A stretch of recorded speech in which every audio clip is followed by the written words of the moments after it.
चलिए बच्चों शुरू करते हैं। आज हमारा जो इस वीडियो में हम जो नया चैप्टर शुरू करने जा रहे हैं वो है शेयर कैपिटल। राइट, अब ये वाला जो चैप्टर है ये आपकी सेकंड बुक का फर्स्ट चैप्टर है जो कि कंपनी अकाउंट्स से रिलेटेड है। राइट, और ट्वेल्थ के पर्सपेक्टिव से ये जो चैप्टर है पर्टिकुलरली ये बहुत ज़्यादा वेटेज कैरी करता है आपके एग्जाम्स में और ये बहुत इंपॉर्टेंट भी है। राइट, तो सबसे पहले ये जो बुक है आपकी, इसमें कंपनी के बारे में थोड़ा सा थ्योरी वगैरह दे रखा है, तो वो थ्योरी के बारे में हम पढ़ लेते हैं, फिर उसके बाद हम चैप्टर पे आएंगे अपने। राइट, तो चलिए शुरू करते हैं। सबसे पहले कंपनी, कंपनी का मतलब क्या होता है, और इससे पहले हम बता दें क्या कि भाई ये जो चैप्टर है इसके ऊपर एक्ट कौन सा एप्लीकेबल है। एक्ट है कंपनीज एक्ट 2013। राइट, अब ये वाला जो एक्ट है ये इस पूरी बुक के ऊपर आपका एप्लीकेबल है। राइट, और इनफैक्ट जो आपकी नेक्स्ट बुक है थर्ड मॉड्यूल जो है वो भी उसके ऊपर भी यही सेम आपका कंपनीज एक्ट 2013 लागू होता है। राइट, अब शुरू करते हैं हम अपना चैप्टर।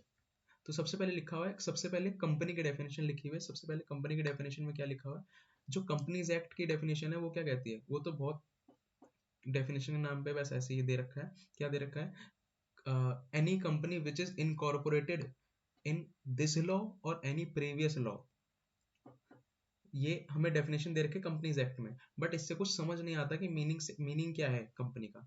तो इस वजह से हमारे पास हमने एक डेफिनेशन लिखी है।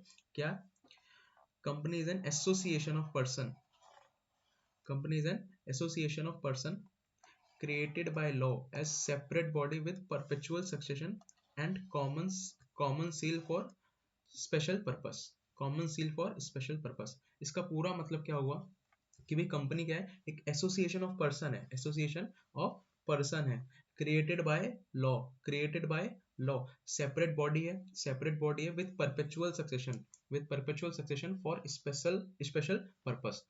सारी चीजों को हम समझेंगे। सबसे पहले एसोसिएशन ऑफ पर्सन मतलब ग्रुप ऑफ पर्सन, फिर क्रिएटेड बाय लॉ मतलब लॉ के द्वारा निर्मित की गई ऐसी बॉडी है जो कि लॉ के द्वारा निर्मित है। राइट, बनाई गई है, और इसीलिए हम एक वर्ड यूज करते हैं, उस वर्ड को क्या कहते हैं हम, वर्ड होता है हमारा इनकॉर्पोरेशन। राइट, जो कंपनी हमारी बनती है उसके लिए इनकॉर्पोरेशन वर्ड यूज करा जाता है, company incorporation. Right, then perpetual succession का क्या मतलब होता है, परपेचुअल सक्सेशन का मतलब होता है कि भाई कंपनी जो है एक सेपरेट लीगल एंटिटी है और उसको उसके ओनर से अलग माना जाएगा, और वो चलती जाएगी चाहे ओनर्स के साथ यानी कि मेंबर्स के साथ उसके कुछ भी हो, मेंबर रहे ना रहे कंपनी चलती जाएगी। यस और नो। और स्पेशल पर्पस मतलब कुछ ना कुछ पर्पस के लिए होती है। अब इसके फीचर्स जान लेते हैं, वही सेम चीजें हैं बस फीचर्स में अलग से लिखा हुआ है। राइट, तो सबसे पहला फीचर हमारे सामने आ रहा है। सबसे पहला फीचर क्या है, अच्छा फीचर्स में क्या है, फीचर्स कैसे होते हैं, टॉप क्लास। फीचर्स कैसे होते हैं, टॉप क्लास। टॉप क्लास बोले तो T for transferability of shares, T for transferability of shares, O for separate ownership and management. Transferability of shares का मतलब अभी हम आगे पढ़ेंगे। सेपरेट ओनरशिप एंड मैनेजमेंट मतलब ओनर अलग मैनेजमेंट अलग, ओनर अलग मैनेजमेंट अलग। यस और no. Then P for perpetual succession, P for perpetual succession, इसका क्या मतलब होता है कि भाई कंपनी चलती जाएगी, इस उसके मेंबर से उसको कुछ उसके गोइंग कंसर्न में कुछ दिक्कत नहीं आएगी, कंपनी परपेचुअली चलती जाएगी मतलब बिना किसी रुकावट के चलती जाएगी। ठीक है, देन आता है हमारा कॉमन सील। अब देखो भाई आर्टिफिशियल बॉडी होती है ना, होता कौन है, कंपनी क्या होती है, आर्टिफिशियल पर्सन होती है, कंपनी क्या होती है, आर्टिफिशियल पर्सन। उसके पास खुद की साइन सिग्नेचर करने की पावर तो होती है लेकिन करे कैसे, करे कैसे, तो उसके लिए क्या बोला गया कि एक कॉमन सील होती है। क्या होती है, एक कॉमन सील। यस और नो। ठीक है, फिर उसके बाद आता है हमारे पास लिमिटेड लाइबिलिटी। अब लिमिटेड लाइबिलिटी का मतलब कि भाई कंपनीज जो होती हैं, कि भाई कंपनीज जो होती हैं उनमें जो मेंबर्स होते हैं यानी ओनर्स होते हैं, उनकी लाइबिलिटी लिमिटेड होती है, उनकी लाइबिलिटी लिमिटेड होती है। इसके बारे में चर्चा और आगे हम करेंगे, फर्दर डिस्कशन होगा। शेयर कैपिटल के बारे में भी आगे फर्दर डिस्कशन होगा। ठीक, फिर उसके बाद आता है separate legal entity. Separate legal entity मतलब कि भाई आपने 11th क्लास में भी एक प्रिंसिपल पढ़ा था सेपरेट लीगल एंटिटी करके। थर्ड चैप्टर में, तो उसमें क्या लिखा हुआ था, फर्स्ट प्रिंसिपल ही था वो, क्या कि भाई ओनर और बिजनेस दोनों अलग अलग है, दोनों सेपरेट है। तो यहाँ पर भी वही है, कंपनी और मेंबर दोनों अलग अलग पर्सन हैं, क्या है, अलग अलग पर्सन्स, अलग अलग पर्सन्स, राइट। देन अब थोड़ी सी बात कर लेते हैं इस बारे में।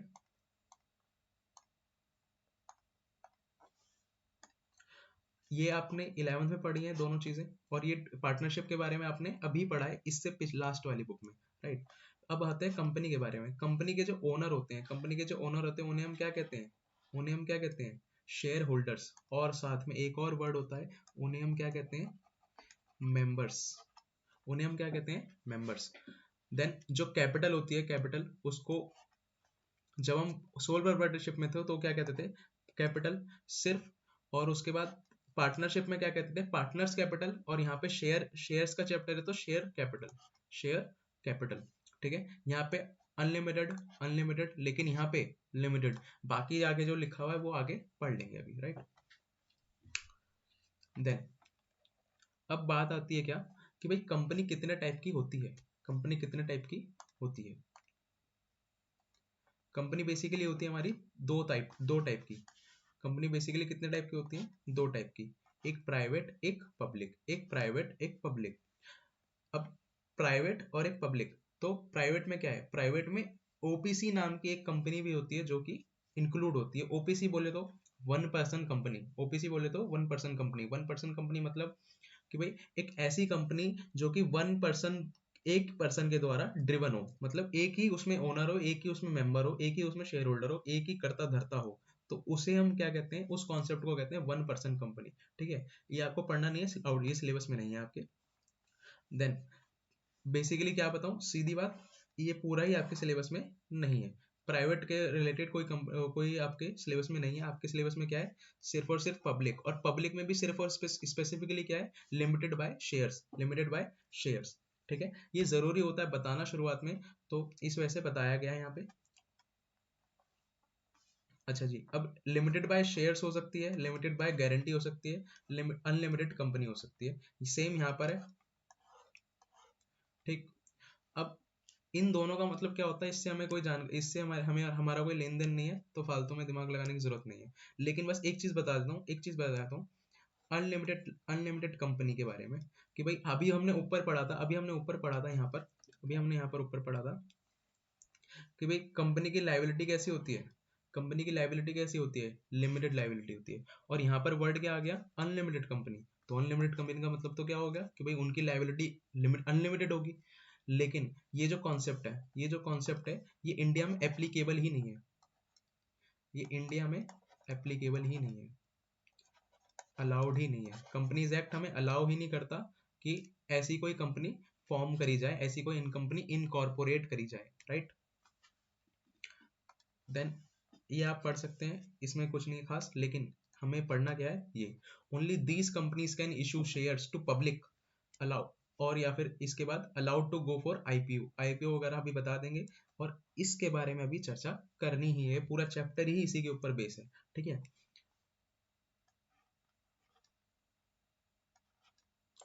डन। अब हम थोड़ा सा साइड हटते हैं, शेयर्स पे आते हैं। अब कंपनी का जो ब्रीफ इंट्रोडक्शन था, ब्रीफ थ्योरी थी हमारी जो छोड़ी थी, वो कंपनी से रिलेटेड वो खत्म। अब शेयर्स के बारे में बात करेंगे, अब शेयर्स के बारे में बात करेंगे। तो चलिए देख लेते हैं।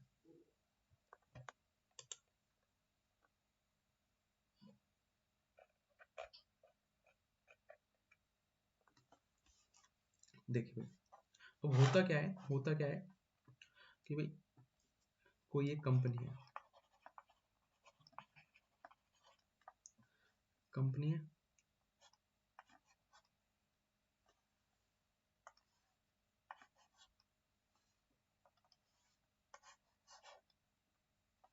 अरे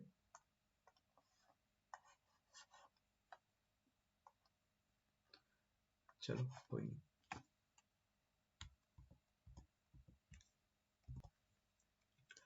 अब क्या होता है कि भाई कंपनी है हमारे पास, क्या कंपनी का नाम है डीजी लिमिटेड, कंपनी का नाम है डीजी लिमिटेड। अब ये कंपनी क्या करती है, कंपनी को किसी भी वजह से क्या चाहिए होते हैं, कंपनी को चाहिए होते हैं फंड्स, कंपनी को चाहिए होते हैं फंड्स, राइट। अब फंड्स किस किस कारणवश चाहिए हो सकते हैं, सबसे पहला कारण होता है कि भाई एक्सपेंशन करना है, या फिर कैश की शॉर्टेज पड़ रही है, फॉर एग्जांपल उन्हें एडवर्टीजमेंट करना है अपना, तो उन सब चीज़ों के लिए उन्हें कैश की रिक्वायरमेंट है, राइट। अब कैश की रिक्वायरमेंट, जो मेंबर्स हैं, जो ऑलरेडी जो ओनर बने बैठे हैं कंपनी के, जिन्होंने कंपनी बनाई है, उन्होंने अपना सारा पैसा लगा दिया और उनकी कैपेसिटी नहीं है, अब उनको पैसा चाहिए सामने से, अब कहीं किसी और सोर्स से पैसा चाहिए, तो पैसा बेसिकली सोर्स क्या क्या होते हैं हमारे पास, या तो हम बैंक लोन ले लें, या हम डिवेंचर इशू कर लें, या फिर हम शेयर्स इशू कर दें। और शेयर्स इशू करने का मतलब क्या होता है अभी हम समझ रहे हैं, राइट। जो डिवेंचर्स के बारे में बात है वो नेक्स्ट चैप्टर है हमारा, उसमें आप वो डिवेंचर्स के बारे में समझेंगे। बैंक लोन आई होप आप लोगों को पता हो, ठीक है। अच्छा जी, अब कंपनी को चाहिए फंड्स, कंपनी को चाहिए फंड्स, तो कंपनी क्या करती है, कंपनी आती है पब्लिक के पास, कंपनी आती है पब्लिक के पास, और पब्लिक से कहती है कि पब्लिक पब्लिक आप लोग हमें पैसा दे दो, आप लोग हमें पैसा दे दो। तो भाई लोग क्या कहते हैं कि हम क्यों दें, हैं, हम क्यों दें। तो फिर कंपनी क्या करती है, आप लोगों ने वो देखा है नेटवर्क मार्केटिंग वाले,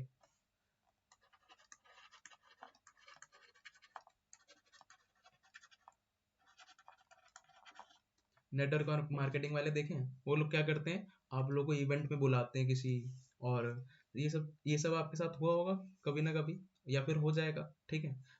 तो नेटवर्क मार्केटिंग वाले क्या करते हैं, आप लोगों को बुलाते हैं, आप लोगों को एक सेमिनार कंडक्ट करवाया जाता है, उसमें क्या कहते हैं, आपको बड़े बड़े सपने सपने दिखाए जाते हैं कि इस बच्चे ने 19 साल की उम्र में BMW खरीद ली, गाड़ी खरीद ली, हम अपना बंगला खरीदने वाले हैं, ये और वो फलाना ढिमका, इतने बड़े बड़े सपने ही दिखाए जाते हैं कि भाई, है ना। और वो सपने आपको क्या करते हैं, सपने बेचते हैं, आपको क्या करते हैं, अपने सपने बेचते हैं कि भाई आप उनके सपनों सपनों को देख के प्रभावित हो जाओ और फंस जाओ उनके जाल में। तो वही हाल क्या होता है हमारे इंडिया में, कंपनीज करती हैं, क्या करती हैं, कंपनी आती है, कंपनी कहती है हम हमें फंड चाहिए, पब्लिक कहती है क्यों चाहिए, तो पब्लिक पब्लिक को वो क्या दिखाती है, कंपनी कंपनी दिखाती है सपना। तो कंपनी कंपनी क्या करती है, कंपनी कंपनी दिखाती है सपने, और फिर उसके बाद वो सपने किस तरीके से दिखाए जाते हैं कि भाई कंपनी कहती है मैं इतनी ग्रोथ कर दूंगी, आपका जो पैसा लगाया हुआ है वो इतना परसेंट बढ़ जाएगा, आपको इतना फायदा होगा, और ये सब चीजें कहाँ पे लिख, ये सब चीजों के लिए वो लोग क्या करते हैं, एक डॉक्यूमेंट प्रिपेयर करते हैं, वो लोग एक क्या करते हैं, एक डॉक्यूमेंट प्रिपेयर करते हैं, और ये डॉक्यूमेंट किसको दिया जाता है, ये डॉक्यूमेंट किसको दिया जाता है, शेयर होल्डर्स को, या सॉरी पब्लिक को। ये डॉक्यूमेंट किसको दिया जाता है, आम जनता को, आम जनता को। और इस डॉक्यूमेंट का नाम क्या होता है, इस डॉक्यूमेंट में सारे के सारे सपने लिखे होते हैं, और साथ में ये भी लिखा होता है कि भाई पब्लिक मतलब आप लोग जो पैसा हमें दोगे, फॉर एग्जाम्पल आप पब्लिक हो और मैं आपके पास पैसा मांगने आया हूँ, तो आप जो पैसा मेरे को दोगे, कंपनी को दोगे, ठीक है, तो वो पैसे का मैं क्या करूंगा, कंपनी क्या करेगी, वो भी यहाँ पर लिखा होता है, मेंशन होता है, वो कंपलसरीली मेंशन करना जरूरी है according to companies act 2013, right. तो इस डॉक्यूमेंट को कहते क्या है, इस डॉक्यूमेंट को कहते हैं भाई प्रोस्पेक्टस। इस डॉक्यूमेंट, ये मैंने जो अभी 2-3 मिनट लगाए हैं इसके ऊपर, ये जरूरी है क्योंकि एमसीक्यू में फंस जाता है ये चीज कि भाई what is the offer document, name the offer document, तो इसे हम क्या कहते हैं, ऑफर डॉक्यूमेंट कहते हैं, ठीक है। कि जब जो कंपनी जो है वो जब पब्लिक के पास ऑफर लेके जाती है अपना, तो उसे हम कहते हैं offer document, that is known as prospectus, ठीक है। तो ये एमसीक्यू के पॉइंट ऑफ व्यू से इंपॉर्टेंट है, वैसे तो ये आपने 11th में पढ़ा होगा बिजनेस में, अगर पढ़ी हो तो, ठीक है, अगर पढ़ी हो तो, ठीक। अच्छा जी, अब जो पब्लिक होती है वो प्रभावित हो जाती है कि भाई हाँ ये तो कंपनी अच्छा करेगी, ये और वो, और कंपनी क्या करते हैं, लोग क्या करते हैं, लोग क्या करते हैं, उनके जाल में फंस के, या फिर एक्चुअली में भी उनके उनके बातों में आके और शेयर ले लेते हैं, शेयर को सॉरी अपना पैसा दे देते हैं, राइट। जो पब्लिक क्या करती है, अपना पैसा कंपनी को दे देती है, और कंपनी क्या करती है, उसके बदले में कुछ सबूत भी तो चाहिए कि भाई इस व्यक्ति ने इतना पैसा लगाया है, अब सामने से आप मेरे को पैसा दे रहे हो, तो आप ये भी तो एक्सपेक्ट करोगे कि मेरे को कुछ प्रूफ मिले, आपको कुछ प्रूफ मिले, राइट, कि मैंने इस कंपनी में पैसा लगाया है। तो कंपनी उसके बदले फिर क्या इशू करती है, कंपनी उसके बदले, ये तो हुए क्या, फंड्स ट्रांसफर हुए, पैसा दे दिया, पैसा चला गया, राइट। और फिर कंपनी उसके बदले क्या करती है, कंपनी उसके बदले एक और चिट्ठी देती है, कंपनी उसके बदले एक चिट्ठी देती है, एक सर्टिफिकेट देती है। क्या देती है, एक सर्टिफिकेट। और उस सर्टिफिकेट का नाम क्या होता है, शेयर सर्टिफिकेट।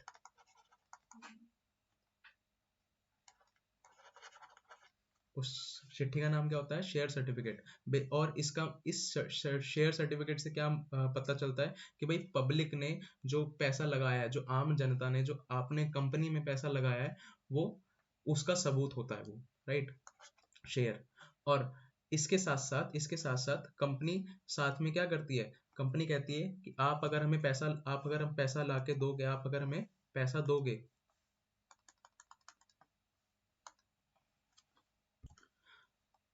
तो हम क्या करेंगे, तो हम आपको अपनी कंपनी का अपनी कंपनी की ओनरशिप दे देंगे, अपनी कंपनी की ओनरशिप दे देंगे। तो ये जो जो इन्होंने पैसा दिया, जो इन्होंने पैसा दिया, तो इस पैसे के बदले इन्हें क्या मिलता है, पब्लिक को क्या मिलता है, ओनरशिप। पब्लिक को क्या मिलता है, ओनरशिप। यस और नो, पब्लिक को क्या मिलता है भाई, ओनरशिप। ठीक है, तो आप इतना पैसा दो और इतने हिस्से के हमारी कंपनी के मालिक बन जाओ, इससे इतने हिस्से के आप हमारी कंपनी के मालिक बन जाओ। तो this is known as share का पूरा फंडा, राइट। तो बेसिकली होता क्या है, बेसिकली होता क्या है, फिर से एक ओवरव्यू लास्ट फटाफट से। कंपनी को चाहिए होता है पैसा, कंपनी जाती है पब्लिक के पास by issuing prospectus, by issuing prospectus. अब प्रोस्पेक्टस पब्लिक को दिया जाता है, और पब्लिक अब उस प्रोस्पेक्टस को देख के और कंपनी की ग्रोथ या फिर कंपनी को देखकर अपने हिसाब से अपने डिसीजन लेती है, और अपना अपना पैसा जो होता है, अपना पैसा जो होता है वो कंपनी को देती है, और कंपनी में हिस्सेदारी एक्वायर कर लेती है, basically shares, basically ownership acquire कर लेती है, राइट। पब्लिक क्या करती है, पब्लिक अपना पैसा लगाती है और मालिक बन जाती है, पब्लिक अपना पैसा लगाती है और मालिक बन जाती है। यस, देन इस चीज को प्रूफ में लाने के लिए, इस चीज को डॉक्यूमेंट लीगली लाने के लिए हमें क्या करना पड़ता है, कंपनी को क्या करना पड़ता है, कंपनी को पब्लिक को शेयर ट्रांसफर करना पड़ता है, शेयर सर्टिफिकेट के नाम से, शेयर सर्टिफिकेट के नाम से। This is nothing but a document, this is nothing but a document. और जो कि आजकल क्या है, आजकल डीमैट अकाउंट के फॉर्म में मिलता है आपको, डीमैट अकाउंट्स के फॉर्म में मिलता है। डीमैट मतलब ई अकाउंट होता है एक, जो कि शेयर्स के लिए होता है, जो कि शेयर्स के लिए होता है, राइट। तो डीमैट अकाउंट जहाँ पे आप शेयर्स रखते हो अपने, that is known as share, that is known demat demat account. जो कि आप लोगों ने एडवर्टीजमेंट ऑफ कोर्स देखे होंगे, ऑक्टा एफएस और ऑक्टा एफएक्स, जेरोधा, ये सारे जो एप्लीकेशन है क्या कर रहे हैं, ये डीमैट अकाउंट ओपन करके देते हैं, जहाँ पर आप अपने शेयर, जहाँ पे आप किसी भी कंपनी के शेयर्स खरीद सकते हो, एक्वायर कर सकते हो। इसका बहुत अच्छा प्रैक्टिकल एग्जाम्पल है आजकल की लाइफ में। तो आप डिजिटली कोई यूट्यूब वगैरह भी सर्व करते होंगे, तो उसमें आपको एडवर्टीजमेंट्स आते हैं, राइट। एडवर्टीजमेंट्स में आपको डिफरेंट डिफरेंट एप्लीकेशंस के एडवर्टीजमेंट आते हैं, वहाँ पे आप देखते होंगे कि आप फ्री में अपना डीमैट अकाउंट ओपन कर सकते हैं और ट्रेडिंग स्टार्ट कर सकते हैं। Trading is nothing but a share acquire कर सकते हैं, वहाँ पे आप डिफरेंट डिफरेंट सिक्योरिटीज एक्वायर कर सकते हैं। ज़्यादा डीप में नहीं जाना, फालतू ज़्यादा अपने कॉन्सेप्ट से हिलते नहीं है, ठीक है। अब ये तो हुआ नॉर्मल चीज, ये तो पूरा फंडा समझा हमने, ठीक है। अब पूरा प्रोसेस समझते हैं, क्या समझते हैं, पूरा प्रोसेस समझते हैं, प्रोसेस क्या होता है। अब प्रोसेस होता क्या है,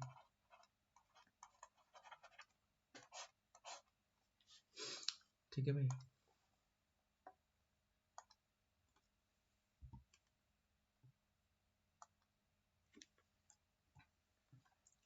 हाँ जी, तो ये होती है कंपनी।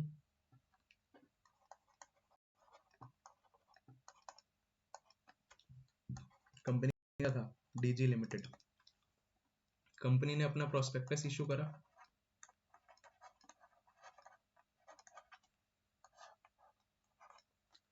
कंपनी ने अपना प्रोस्पेक्टस इशू करा किसको, पब्लिक को, राइट। देन देन पब्लिक उस ऑफर को एक्सेप्ट करती है by giving applications, by giving applications,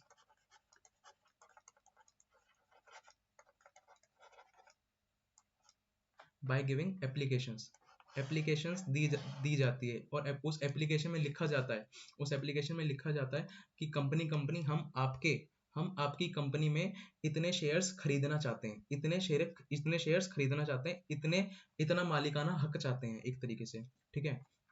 तो ये एप्लीकेशन किसको दी जाती है? कंपनी को। एक तरीके से ये पब्लिक रिक्वेस्ट करती है कि भाई हम आपकी कंपनी में शेयर खरीदना चाहते हैं, राइट। तो फिर उसके बाद क्या होता है? उसके बाद कंपनी कंपनी डिसाइड करती है कि भाई इस व्यक्ति को इस व्यक्ति के एप्लीकेशन के बदले हमें शेयर अलॉट करना है या नहीं। इस व्यक्ति के एप्लीकेशन के बदले हमें शेयर अलॉट करना है या नहीं। अब सर सब कुछ हो गया, लेकिन शेयर का मतलब क्या है? शेयर का मतलब क्या है? तो इसी में थोड़ा सा समझ लेते हैं। फॉर एग्जाम्पल, कंपनी ने डिसाइड करा था, फंड्स की जरूरत थी ना, उसे क्या थी? फंड्स की जरूरत। तो कंपनी ने डिसाइड करा था कि भाई कंपनी को कितना चाहिए? 100 करोड़ रुपए। कंपनी को कितना चाहिए? 100 करोड़ रुपए। अब 100 करोड़ रुपए को उन्होंने पब्लिक से मांगा। अब पब्लिक क्या कोई एक ही इंसान होगा जो 100 करोड़ पूरे दे देगा? हो भी सकता है, लेकिन इन जनरल नहीं होता है। सब पब्लिक के पास जा रहे हैं हम, तो छोटे छोटे टुकड़ों में हमें ये पूरे 100 करोड़ को बांटना पड़ता है, ठीक है। तो फॉर एग्जाम्पल, हमने इसको 100 से डिवाइड करा, तो हमारे को कितने टुकड़े मिले? कितने कितने टुकड़े मिले? 1 करोड़ टुकड़े। 1 करोड़ टुकड़े। 1 करोड़ टुकड़े। 1 करोड़ हिस्से मिले। हिस्से भी कह सकते हैं। हिंदी में गलती हो तो भाई माफ कर देना पहले, ठीक है। हाँ जी। तो ये जो टुकड़े हैं, इन टुकड़ों को ही हम क्या कहते हैं? शेयर्स। ये जो टुकड़े हैं, इन टुकड़ों को ही हम क्या कहते हैं? शेयर्स कहते हैं। क्या कहते हैं? शेयर्स। यस और नो? समझ आ रही है चीज? तो अब शेयर्स तक पहुंच ही गए हैं, मालिक यहाँ तक आ गए हैं, तो जरा 5 रुपए की चिप्स का पैकेट भी खरीद लेते जब इतना खर्चा हो गया तो, है ना। जब इतनी सारा चीजें पढ़ ली हैं, तो शेयर की डेफिनेशन भी पढ़ लेते हैं। तो शेयर की definition: the share capital of a company is divided into small units having certain face value. Each such unit is termed as share. ठीक बात है? यस और नो? हाँ जी। तो आपने इस डेफिनेशन में कुछ कुछ चीजें पढ़ी जो आपको शायद ना मालूम हो, लेकिन हम बताएंगे हम किस लिए खड़े हैं, हम किस लिए बैठे हैं यहाँ पे, ठीक है। तो ये क्या था? Share capital. आप लोगों ने डेफिनेशन में पढ़ा शेयर कैपिटल, ठीक है। मतलब जितना कैपिटल मंगाना चाह रही है कंपनी, जितना फंड की रिक्वायरमेंट है कंपनी को, ठीक है, तो वो चीज क्या कहलाती है? Share capital. और इसको हम इस तरीके से भी कह सकते हैं, वो कैपिटल जिसको शेयर के फॉर्म में कन्वर्ट कर रखा है कंपनी ने, राइट। तो वो कैपिटल भी क्या कहलाती है? शेयर कैपिटल, ठीक है। और एक शेयर कितने का था? एक शेयर कितने का है? एक शेयर कितने का है? 100 रुपए का। तो इस 100 रुपए को हम क्या कहते हैं? Face value. और साथ में क्या कहते हैं? Nominal value. क्या कहते हैं भाई? Nominal value. अब थोड़े से टर्म्स आ रहे हैं, तो इनको जरा ध्यान रखें इनका, ठीक है। क्या क्या था? एक तो शेयर कैपिटल। और शेयर कैपिटल को जब हम छोटे छोटे टुकड़ों में बांटते हैं, तो वो हर एक टुकड़ा, each unit is known as what? Shares. ठीक है। और वो हर एक टुकड़ा कितने रुपए का है? हर एक टुकड़ा वो कितने रुपए का है? 100 रुपए का। तो उसे हम क्या कहते हैं? फेस वैल्यू या फिर नॉमिनल वैल्यू। हाँ जी।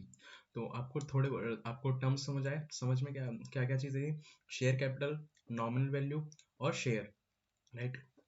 और यहाँ पे आपको आप बताओगे नंबर ऑफ शेयर्स कितने हो गए?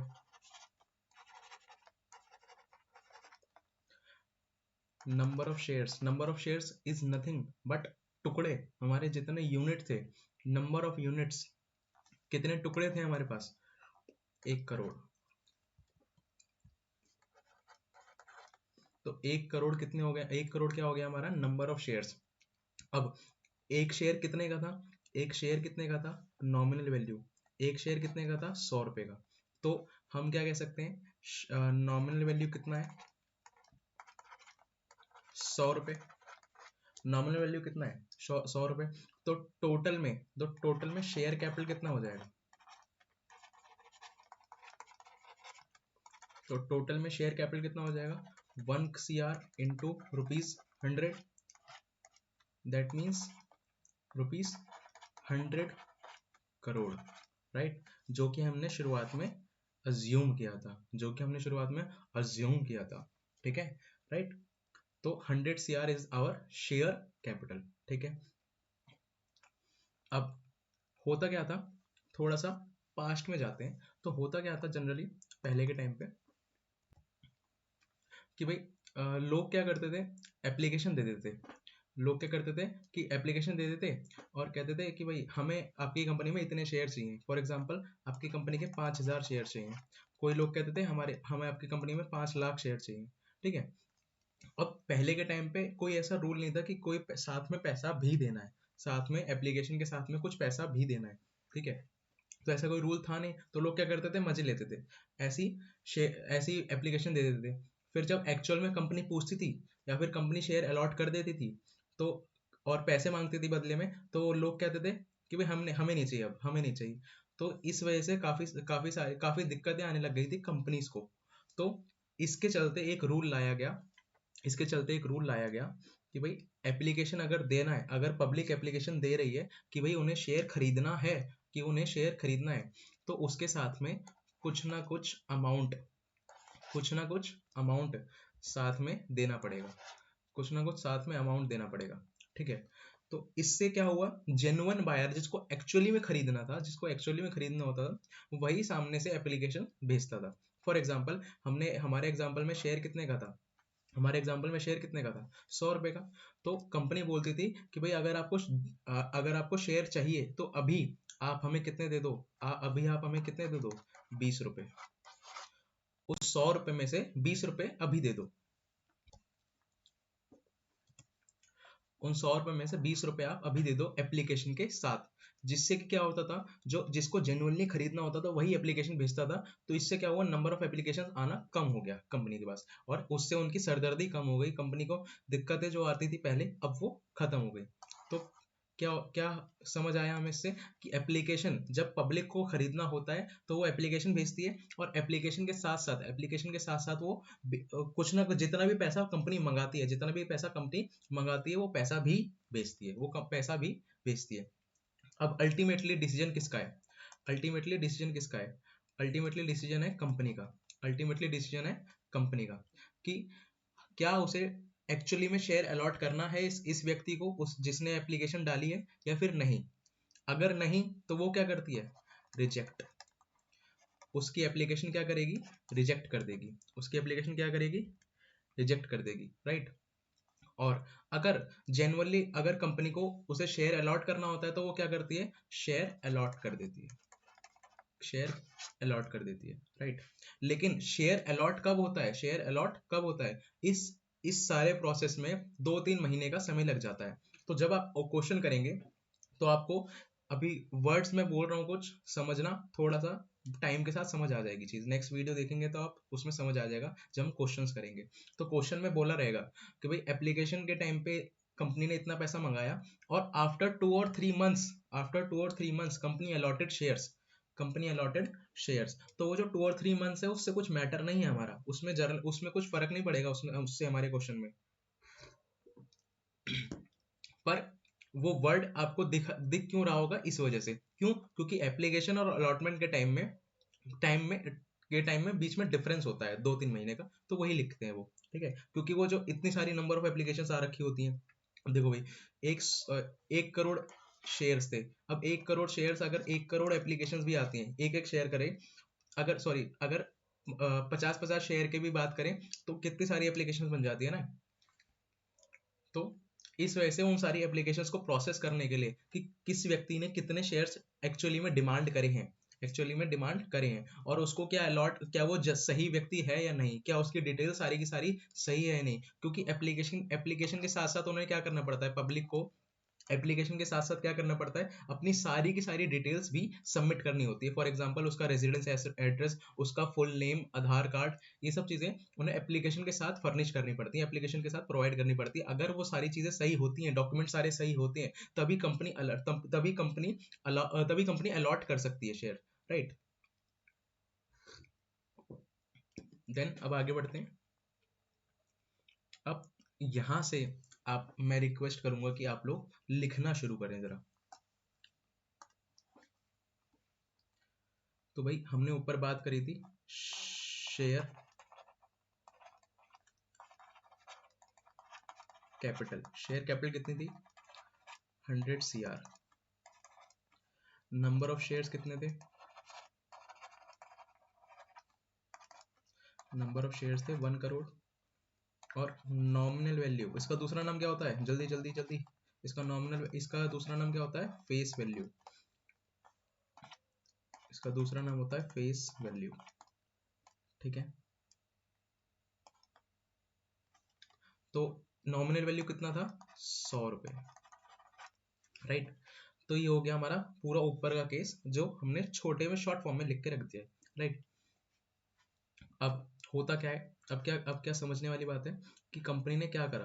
कंपनी ने क्या करा, कंपनी ने कंपनी ने एप्लीकेशन के साथ, कंपनी ने जब पैसा पब्लिक से मंगाया, तो पब्लिक क्या करेगी? सामने से एप्लीकेशन देगी। तो सामने से एप्लीकेशन जब देगी तो कंपनी साथ में क्या बोलेगी कि भाई एप्लीकेशन जो दे रहा है उसको साथ में 20 रुपए भी देने पड़ेंगे, उसको साथ में 20 रुपए भी देने पड़ेंगे, ठीक है। फिर 2-3 महीने बाद जब शेयर अलॉट किए जाएंगे, तो उसे हम क्या कहते हैं? अलॉटमेंट। तो शेयर जब अलॉट किए जाएंगे तो वापस से उस व्यक्ति को फोन करा जाता है, उस व्यक्ति को इन्फॉर्म करा जाता है कि कॉन्ग्रेचुलेशन, आपको हम अपना शेयर अलॉट, आपको इतने शेयर्स अलॉट किए जा रहे हैं, ठीक है। और आपको इस वक्त अब इतने इतने पैसे देने पड़ेंगे। फॉर एग्जाम्पल किसी व्यक्ति ने 5,000 शेयर्स के लिए एप्लीकेशन डाली थी, 5,000 शेयर्स के लिए क्या डाली थी? एप्लीकेशन डाली थी। और उसने कितना पैसा दिया होगा? इंटू 20, तो कितना पैसा हो गया ये? अरे बोलो, 1 लाख रुपए। अरे यस और no? Hello. 5,000 shares into 20 rupees, that is 1 lakh rupees. तो उस व्यक्ति ने कितना पैसा दिया होगा? 1 लाख रुपए दिया होगा एप्लीकेशन के साथ। अब जब वो कंपनी अलॉट करती है इस शेयर होल्डर को, इस व्यक्ति को 5,000 रुपए, इस व्यक्ति को 5,000 शेयर्स, आई एम सॉरी, इस व्यक्ति को 5,000 शेयर्स। तो कंपनी इससे अब क्या मंगाती है? कंपनी इससे मंगाती है और 30 रुपए, और 30 रुपए, ठीक है। तो इस वक्त इस व्यक्ति को कितने पैसे देने पड़ेंगे? 5,000 इंटू 30 रुपीज, दैट इज 1,50,000। फिर अभी भी पूरा नहीं हुआ, क्योंकि शेयर कितने का था? 100 रुपए का। अभी कंपनी ने अभी तक मंगाए कितने? 50 रुपए। अब क्या होगा? अब होगा कॉल कि भाई बाकी का पैसा बचा हुआ जो है वो दो, है ना। बाकी का जो बचा हुआ पैसा है वो दो। तो शेयर होल्डर से वापस से इन्फॉर्म किया जाएगा और उससे पैसा मंगाया जाएगा। तो कॉल किया जाएगा पैसा, और इस वक्त सपोज करो 20 रुपए, इस बार 25 रुपए मंगा लिए। इस बार कितने मंगा लिए? 25। और चेंज कर लेते हैं, क्या दिक्कत है। सपोज करो इस बार 10 रुपए मंगाए, इस बार 10 रुपए मंगाए, और एक और कॉल करी, एक और कॉल करी, उसमें कितने पैसे मंगा लिए? उसमें कितने पैसे मंगा लिए? 40 रुपए, ठीक है। तो इस तरीके से आपने पूरे इस तरीके से कंपनी ने पूरे क्या करे? पूरे 100 रुपए मंगा लिए, ठीक है। अब देखिए, पहली बारी जब पैसा आता है, तो पहली बारी तो हमें पता नहीं कितना पैसा आ रहा है, तो सीधा पैसा ही आता है हमारे पास। ये बात को ध्यान रखना, ये बात को ध्यान रखना, बाद में काम आएगी। फिर जब हम अलॉट करते हैं तो हमें पता रहता है कि कितना पैसा आना है, क्योंकि हमें पता है कि कितने लोगों ने अप्लाई करा है, कितने लोगों ने एप्लीकेशन भेजी है, यानी कि अप्लाई करा है शेयर्स के लिए, और हमें कितने अलॉट करना है, या फिर बेसिकली हम सीधी बात करें कि भाई कितना पैसा आना है, कितना पैसा आना है, ठीक है। तो वो 30 रुपए मंगाए। फिर बाकी बचे हुए पैसों के लिए क्या करते हैं?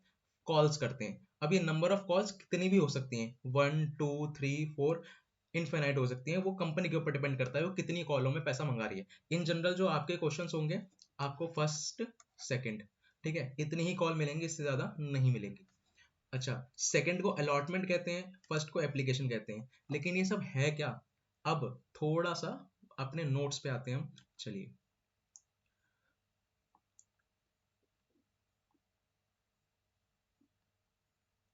आ जाइए।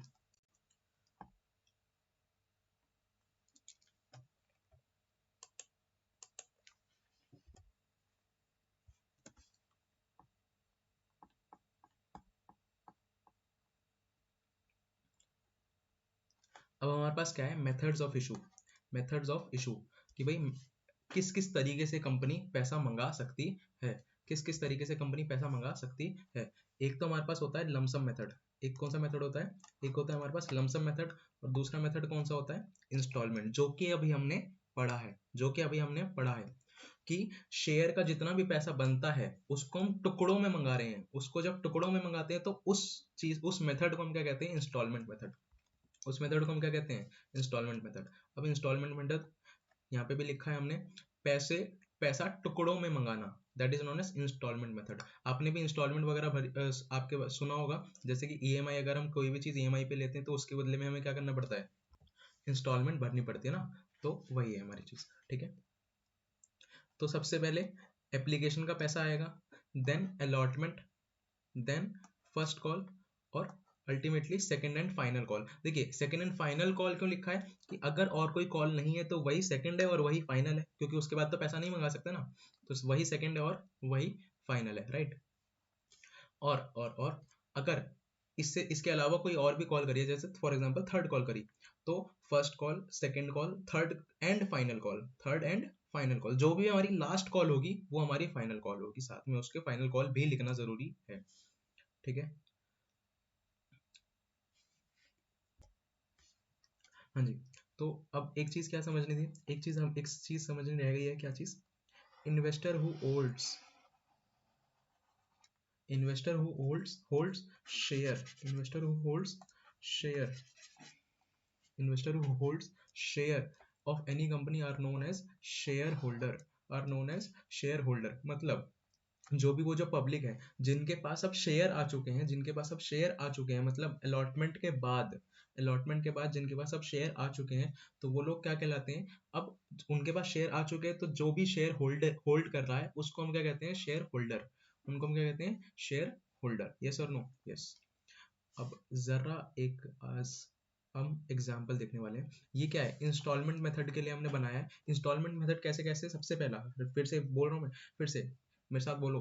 Application, allotment, first call, second call. Application के टाइम पे पैसा आएगा, एप्लीकेशन टाइम पे पैसा हम मंगा रहे हैं, ठीक है।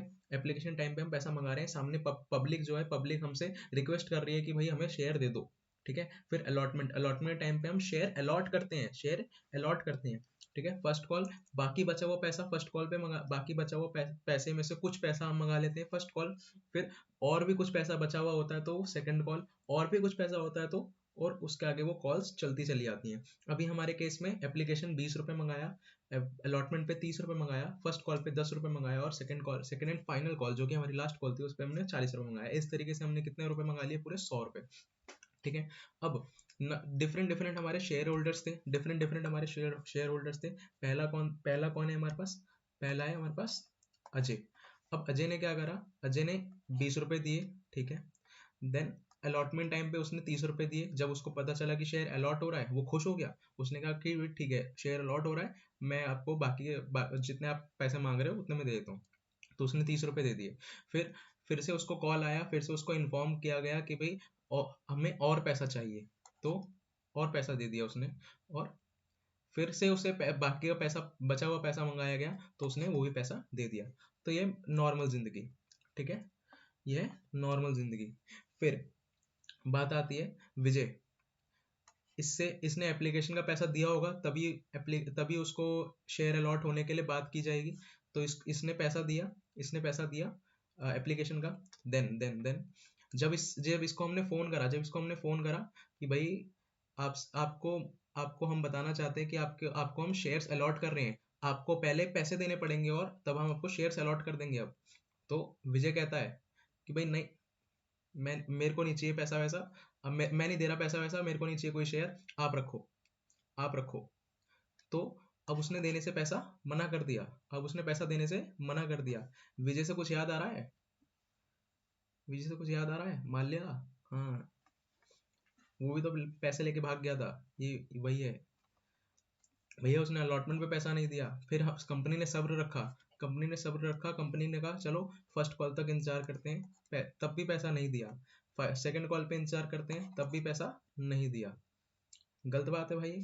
तो जब वो पैसा नहीं दे रहा है, तो ये जो पैसा नहीं दे रहा है, इसको हम क्या कहते हैं? इसे हम कहते हैं calls in arrears, calls in arrears, arrears कह लो, एरियर्स कह लो, एक ही बात है, ठीक है। कॉल्स इन अरियर्स, तो कॉल्स इन अरियर्स, ये टर्म इंपॉर्टेंट है, टर्म आपके बार बार बार बार बार बार बार बार बार बार आएगी, ठीक है। तो कॉल्स इन अरियर्स मतलब जब जब उसने पैसा नहीं दिया, जब जब उसने पैसा नहीं दिया, वो क्या है? कॉल्स इन अरियर्स, ठीक है। यहाँ पर भी कॉल्स इन अरियर्स, यहाँ पर भी calls in arrears, right. Then देव, इसने पैसा दिया एप्लीकेशन का, फिर जब इसको हमने कॉल करा कि भाई अलॉटमेंट आपको आपको हम शेयर्स अलॉट कर रहे हैं, आप पैसा दो, इसने पैसा दिया। फिर हमने फिर से इसको कॉल करा, तो इसने फिर से पैसा दिया, और साथ में बोला, साथ में बोला कि भाई आप मेरे को बार बार परेशान कर रहे हो फोन कर करके, मैं बहुत बिजी इंसान हूँ, मैं मेरे को बहुत सारे काम धंधे रहते हैं, तो मैं आपको, आप फिर से पैसा मांगोगे, बचा हुआ 40 रुपये, बचा हुआ 40 रुपये फिर से मांगेंगे, है ना? तो आप एक काम करो, अभी ले लो सारा पैसा, अभी बचा हुआ पैसा अभी ले लो आप। तो ये यहाँ पर का वाला पैसा वो अभी दे दिया उसने, ठीक है, यहाँ पर वाला पैसा उसने अभी दे दिया। तो अब इसे हम क्या कहेंगे? इसे हम क्या कहेंगे? बोलो, अरे बोलो, बोलो ना। Calls in advance, calls in, calls in advance, समझ आ रही है बात? यस और नो? कॉल्स इन एडवांस, ठीक है। तो मतलब क्या हुआ कि भाई उसने पहले ही जो बाद में फ्यूचर में पैसा मंगाना था, फ्यूचर में जो पैसा मंगाना था वो अभी दे दिया, वो अभी दे दिया, that is known as calls in advance, ठीक है।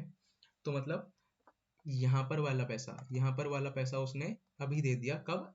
फर्स्ट कॉल के टाइम पे ही, ठीक है। तो यहाँ पर क्या पैसा आएगा? नहीं आएगा, क्योंकि वो पहले ही दे चुका है, क्योंकि वो पहले ही दे चुका है, क्योंकि ये देव मानुष था भाई। क्या था? देव मानुष, नाम ही देव है। तो प्रभु ने पहले ही पैसे दे दिए, बहुत बिजी इंसान थे, तो इन्होंने क्या करा? पहले ही पैसा दे दिया, कॉल्स इन एडवांस। देन अब केस आता है हमारे पास, नेक्स्ट शेयर होल्डर का नाम क्या है? सानिया, नाम मैंने रैंडम उठाया, ठीक है। उसने एप्लीकेशन का पैसा दिया, अलॉटमेंट का पैसा दिया, फिर जब हमने शेयर्स अलॉट करे और फिर उसके बाद फर्स्ट कॉल का पैसा मंगाया, तो उसने कहा मैं नहीं दे रही, तो उसने कहा मैं नहीं दे रही, नहीं दे रही, ठीक है। तो भाई अब क्या करेंगे? अब कंपनी कंपनी के पास ऑप्शन हो सकता है, कंपनी के पास होता है ऑप्शन कि वो भी इंतजार करे, अपनी पीछे की गलतियों से ना सीखे, अपनी पीछे की गलतियों से ना सीखे, उसे विजय से अगर ना सीखा हो उसने, या फिर उसकी मर्जी होती है भाई, ठीक है, सबकी मर्जी होती है, उसकी मर्जी थी, तो या तो वो क्या कर सकती है, फर्स्ट कॉल के बाद सेकंड कॉल करे, ठीक है, या फिर अब जैसे ही फर्स्ट कॉल पे उसने पैसा देने से मना करा, उसने देने से मना करा, तो हम क्या करेंगे? उसके शेयर्स जब्त कर लेंगे, उसके शेयर्स जब्त कर लेंगे कि भाई आप पैसे भी नहीं दे रहे हो और शेयर रख के मजे भी ले रहे हो, नहीं हमने ऐसे नहीं मानेंगे, हम ये नहीं चलने देंगे। तो हम क्या करेंगे? उसके शेयर जब्त कर लेंगे, उसके शेयर जब्त कर लेंगे, और जब्त करने को हम इंग्लिश में क्या कहते हैं? फोरफीट कर लेंगे, शेयर को क्या कर लेंगे? फोरफीट कर लेंगे, यस और नो? शेयर को क्या कर लेंगे हम? फोरफीट कर लेंगे।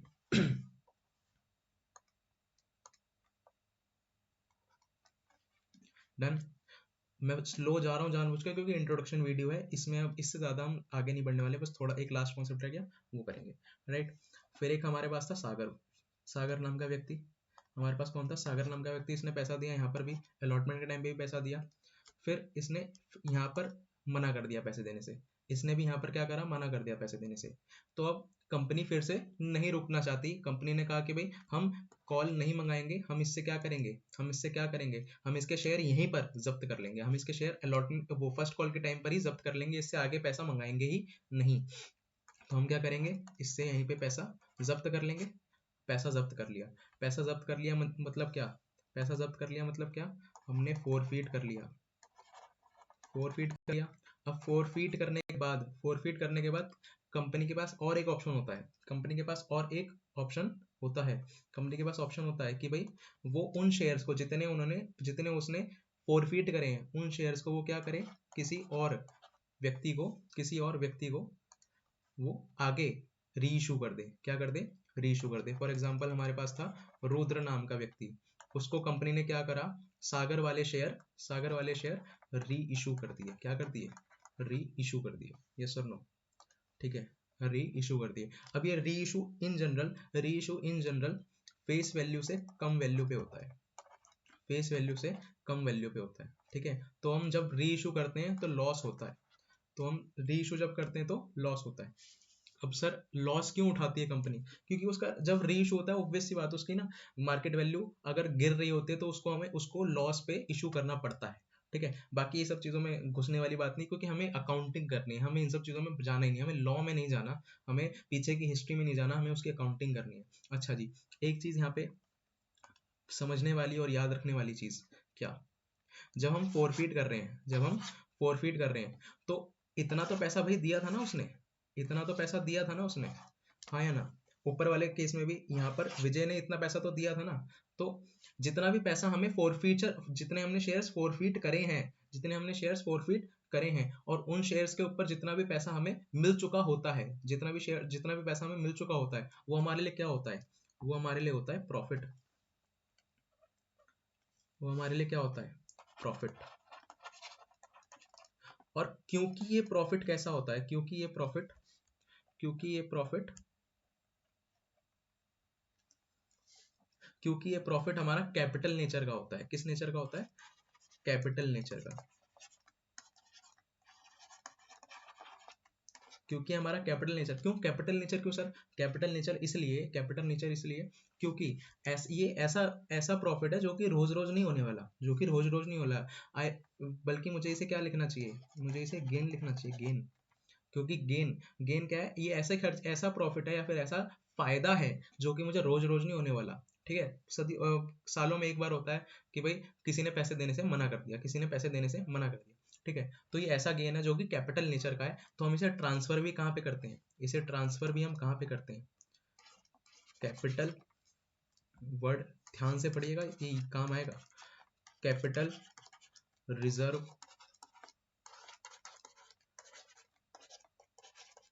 अकाउंट। अगर आपने 11th में ठीक से पढ़ा हो तो 11th में एक टॉपिक था, 11th में एक चैप्टर था प्रोविजन एंड रिजर्व्स करके। रिजर्व्स में दो चीजें होती थी, जनरल रिजर्व और कैपिटल रिजर्व। जनरल रिजर्व में वो सारा पैसा आता था जो कि हमने नॉर्मल कोर्स ऑफ बिजनेस से कमाया हो, उसमें से उसके प्रॉफिट में से जो नॉर्मल कोर्स ऑफ बिजनेस का प्रॉफिट होता था उसमें से हम जनरल रिजर्व बनाते थे, और जो कैपिटल नेचर का प्रॉफिट होता था उसमें से हम कैपिटल रिजर्व बनाते थे। तो ये कैपिटल नेचर का प्रॉफिट है या फिर गेन है, तो इसे हम कहाँ पे ट्रांसफर करते हैं, कैपिटल रिजर्व में ट्रांसफर करते हैं। कहाँ पे ट्रांसफर करते हैं, अरे बोलो बोलो बोलो, कैपिटल रिजर्व को हम कहाँ पे, कैपिटल रिजर्व में ट्रांसफर करते हैं, कहाँ पे करते हैं, कैपिटल रिजर्व में, ठीक है। तो चलिए अब जरा फटाफट से हम अपने नोट्स देख लेते हैं।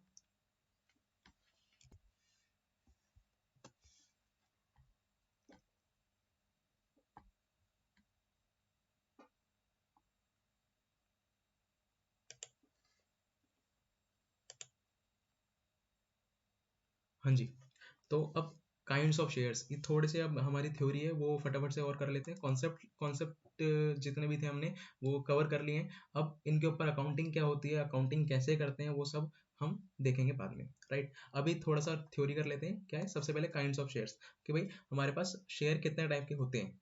सबसे पहला होता है इक्विटी और दूसरा होता है प्रेफरेंस। दोनों भी आपको आ सकते हैं क्वेश्चन में आ सकते हैं, लेकिन ट्रीटमेंट जो है वो सेम होने वाला है, ठीक है। अब ये आपने इनका डिफरेंस वगैरह सब कुछ जो है आपने 11th में पढ़ा होगा, अगर पढ़ी होगी तो 11th की बीएसटी, ठीक है। इक्विटी शेयर कैपिटल में क्या होता है, दो तरीके के वो होते हैं, with simple voting rights, with differential voting rights, ठीक है, और भी बहुत सारे टाइप के होते हैं, बेसिक बेसिक ये होते हैं। देन फिर preference share capital, preference share capital क्या होते हैं, ये कम्युलेटिव हो सकते हैं, नॉन कम्युलेटिव हो सकते हैं, पार्टिसिपेटिंग हो सकते हैं, नॉन पार्टिसिपेटिंग हो सकते हैं, कन्वर्टेबल हो सकते हैं, नॉन कन्वर्टेबल हो सकते हैं, रिडीमेबल हो सकते हैं और नॉन रिडीमेबल हो सकते हैं, ठीक है। फिर two preferential right, two preferential right. अब एक चीज अगर आपको ध्यान हो तो भाई प्रेफरेंशियल राइट्स या फिर कहेंगे प्रेफरेंस शेयर्स के साथ दो फायदे होते थे कि भाई उन्हें डिविडेंड फिक्स रेट से मिलता है, डिविडेंड फिक्स्ड रेट से मिलता है, डिविडेंड फिक्स रेट से मिलता है, और उनका जो और क्या होता है, जो उनका उनकी जो कैपिटल होती है, कभी भी अगर कंपनी वाइंड अप होती है, कभी भी कंपनी अगर वाइंड अप होती है, वाइंड अप बोले तो बंद होती है, तो सबसे पहले तो इक्विटी शेयर से पहले किसको पेमेंट किया जाएगा, इक्विटी शेयर से पहले किसको पेमेंट किया जाएगा, प्रेफरेंस शेयर वालों को, कि उनको प्रायोरिटी दी जाती है over equity share, over equity share, ठीक है। इनके ऊपर fixed rate of amount, fixed rate of क्या मिलता है, डिविडेंड मिलता है, फिक्स्ड रेट ऑफ डिविडेंड मिलता है, और इनका इनके ऊपर जो डिविडेंड होता है वो इनकम टैक्स से भी फ्री होता है, इनकम टैक्स भी नहीं लगता, ठीक है। या फिर अगर लगता भी है कुछ केसेस में तो फिक्स्ड रेट से लगता है, उसमें आपको वहां तक नहीं जाना, सिर्फ आपको याद क्या रखना है कि फिक्स्ड रेट से हमें डिविडेंड मिलता है। ये चीज आपके एमसीक्यू में आ रखी है, एक बार आ रखी है प्री बोर्ड में, तो आप इसको ध्यान रखेंगे, ठीक है। अच्छा जी, अब एक चीज आती है ऑथराइज्ड कैपिटल, ऑथराइज्ड कैपिटल बोले तो maximum amount of the capital that can be issued, कि मतलब ऑथराइज्ड कैपिटल क्या होता है, ऑथराइज्ड कैपिटल के बारे में थोड़ा सा मैं बताना चाहूँ तो क्या क्या बताऊँ कि भाई MOA and AOA, MOA and AOA, MOA मतलब मेमोरेंडम ऑफ एसोसिएशन, एओए मतलब association of articles of association, ठीक है। तो ये सब क्या होता है, कंपनी का दायरा, कंपनी क्या क्या कर सकती है, वो सब कहाँ पे लिखा होता है, इन दो डॉक्यूमेंट्स में लिखा हुआ हो सकता है, इन दो डॉक्यूमेंट में लिखा होता है, ठीक है। अब एमओए में लिखा होता है कि भाई उस कंपनी की ऑथराइज्ड कैपिटल कितनी है, उस भला हालांकि हम उसको चेंज कर सकते हैं, लेकिन उसके लिए काफी सारे प्रोसीजर्स होते हैं, वो आपको अभी जानने की जरूरत नहीं है, बट आपको कितना जानना है, एमओए में आपको कुछ मैक्सिमम लिमिट लिखी होती है कि भाई इससे ज्यादा आप इशू नहीं कर सकते, इससे ज्यादा आप इशू नहीं कर सकते पब्लिक को, ठीक है। तो जितना आप इशू कर सकते हो, maximum amount of capital that can be issued is known as authorised capital, is known as authorised capital.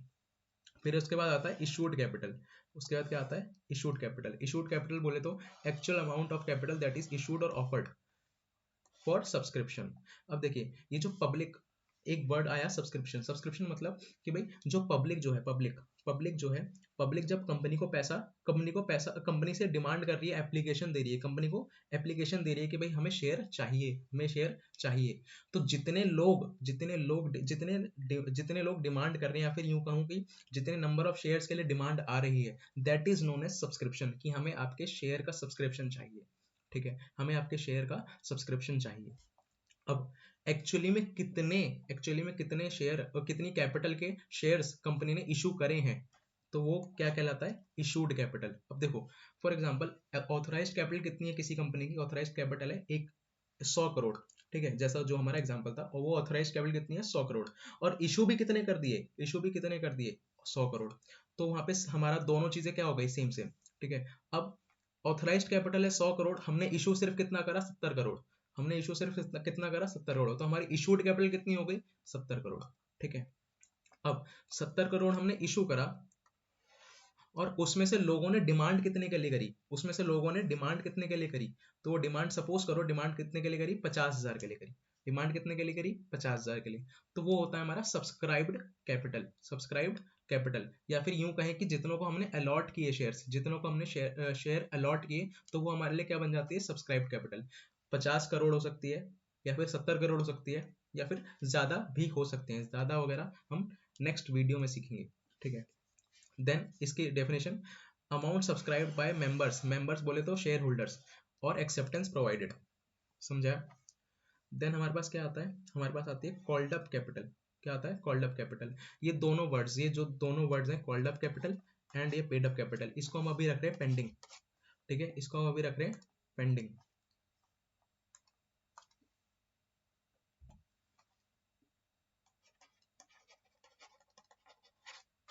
ठीक है, ये जब कॉन्सेप्ट थोड़े से और क्लियर हो जाएंगे आपके, आप थोड़े से और बड़े हो जाओगे, तो अब हम पढ़ेंगे। ठीक है, अब ये चीज आपको समझने वाली चीज है।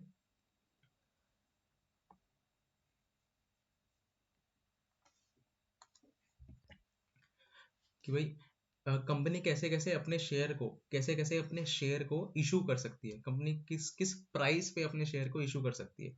जो हमने देखा था, हमारा जो एग्जांपल था उसमें क्या था, जो नॉमिनल वैल्यू थी, जो नॉमिनल वैल्यू कितनी थी, 100 रुपए, राइट।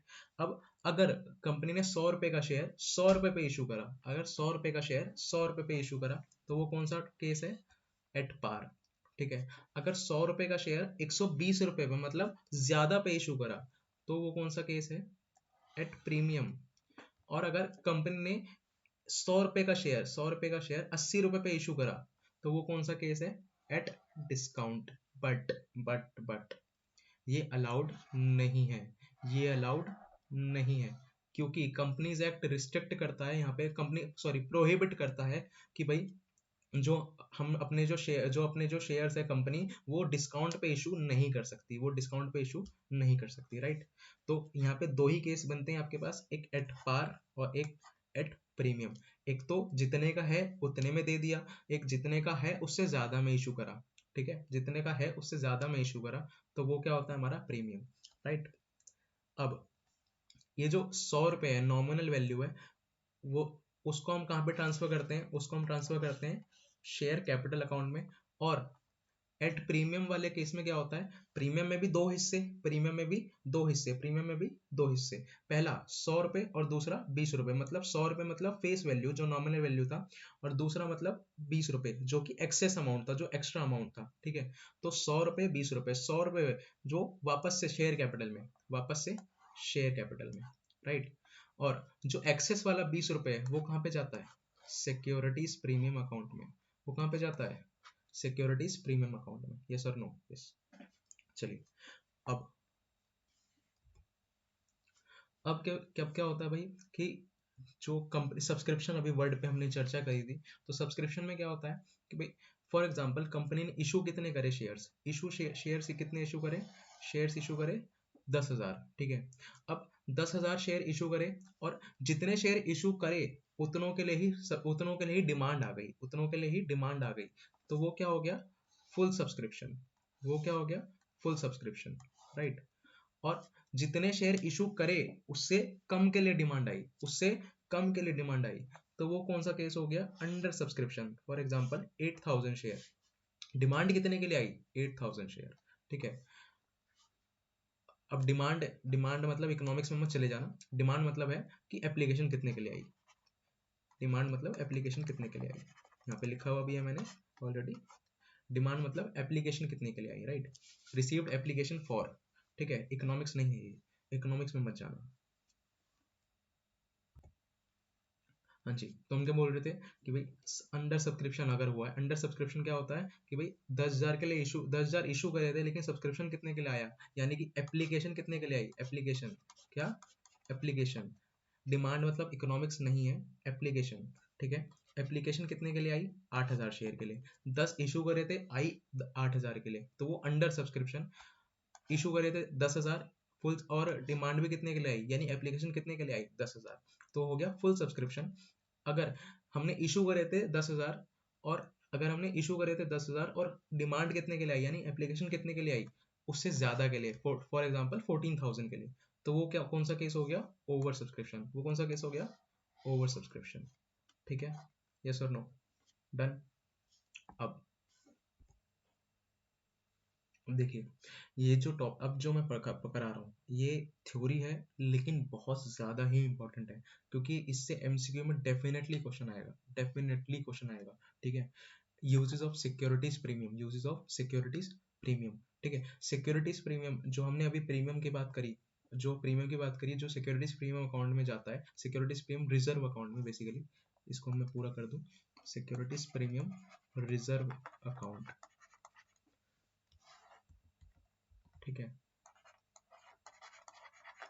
तो इसको मैं चाहता हूं कि आप लोग साथ में लिखें मेरे, इसको मैं साथ में लिखें मेरे। मैं चाहता तो मैं आपको सीधा दिखा सकता था कि क्या क्या यूजेस हैं, लेकिन मैं चाहता हूँ कि आप लोग मेरे साथ लिखें, तो फटाफट से लिखे आइए, ज़्यादा वीडियो लंबी ना हो। Issuing fully paid up bonus shares.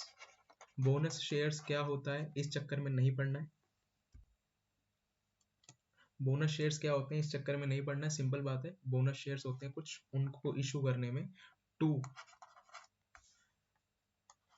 Existing share holders. Done. Second point,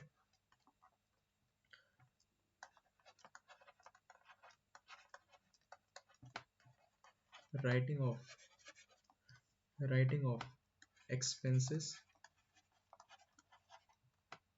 of issue, writing of issue of shares and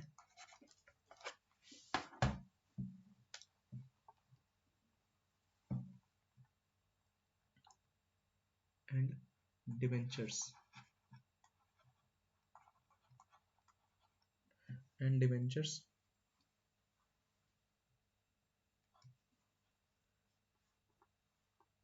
such as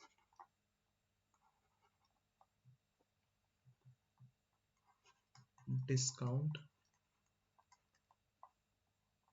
given on issue of debentures. Done. Third point, writing of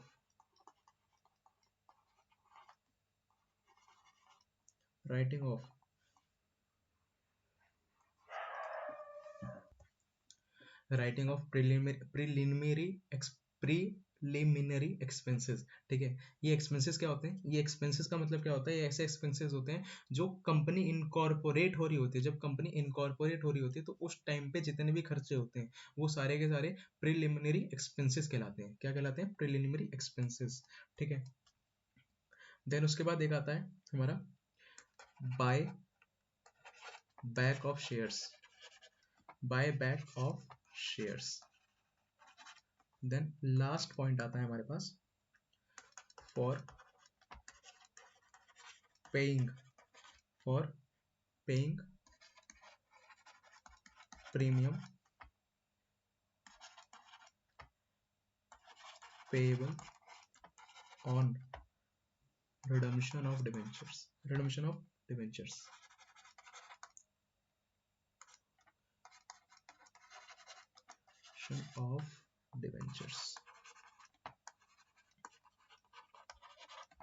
ठीक है, तो क्या क्या point बोले हमने, क्या क्या point लिखे हमने। सबसे पहला है issuing fully paid up bonus shares to existing share holders.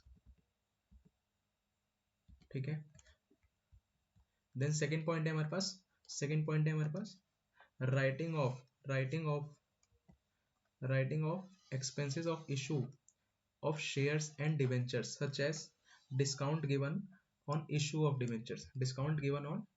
debentures. Done. Then third point है writing of preliminary expenses. Fourth point है buyback of shares. And last point है for paying premium payable on redemption of debentures. Right? Done है. Okay, so that's all for the video. हम next video में अब क्या करने वाले हैं, नेक्स्ट वीडियो में हम अकाउंटिंग पे जाएंगे। इसकी क्या करेंगे, इसकी अकाउंटिंग पे जाएंगे। जो आपने बहुत सारी देखी होंगी ना जर्नल एंट्रीज होती हैं इसमें, वो जर्नल एंट्रीज अपन नेक्स्ट वीडियो में करने वाले हैं। डन।